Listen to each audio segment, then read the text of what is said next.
Ayan mga kabayan, dito tayo sa paresan ni Diwata. Nag-order tayo ng mas madaling yung magbalot kaysa kukain ka dyan sa loob kasi pipila ka. Ayan, titikman din natin ng pares ni Diwata. Pero sa bahay natin titikman mga kabayan. Kasama natin ng ating misis.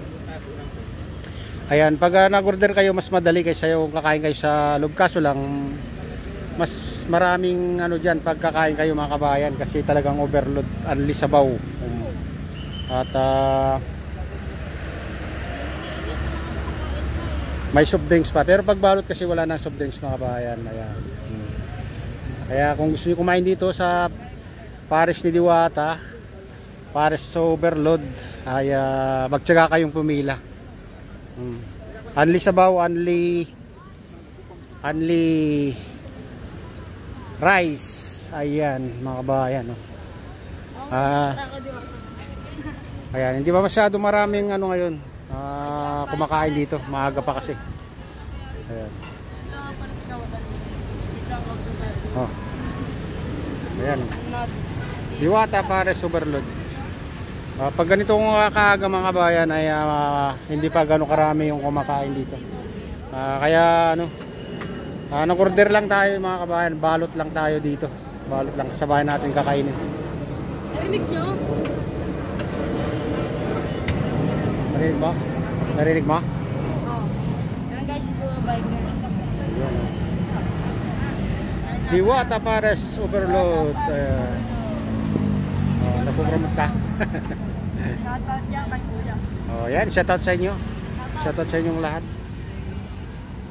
Okay. Balog. Shoutout kaya. Shoutout kay Ate Generous, sabi niya. Ito pala si Ate Generous. Shoutout sa iyo Ate Generous. Tignan mo, marunong. Shoutout ko na yung ate mo si Generous. Ayan, maluwag-luwag yung kainan ni ngayon mga kabayan. Makikita nyo at hindi gano'ng karaming tao ngayon. Sabado, Linggo, maraming dito kumakain. Mamaya-maya pa siguro pag tanghali kasi maaga pa. Ayan, at uwi na tayo mga kabayan at titikman natin yung pares sa overload ni Diwata sa bahay. Kasama natin ang ating misis.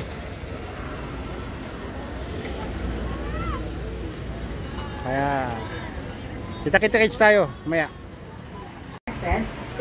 Ayan guys, tikman natin yung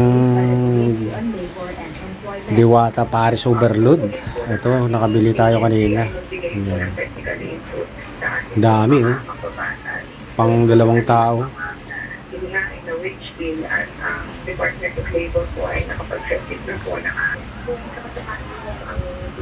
Ayan, ulam namin ni Mrs.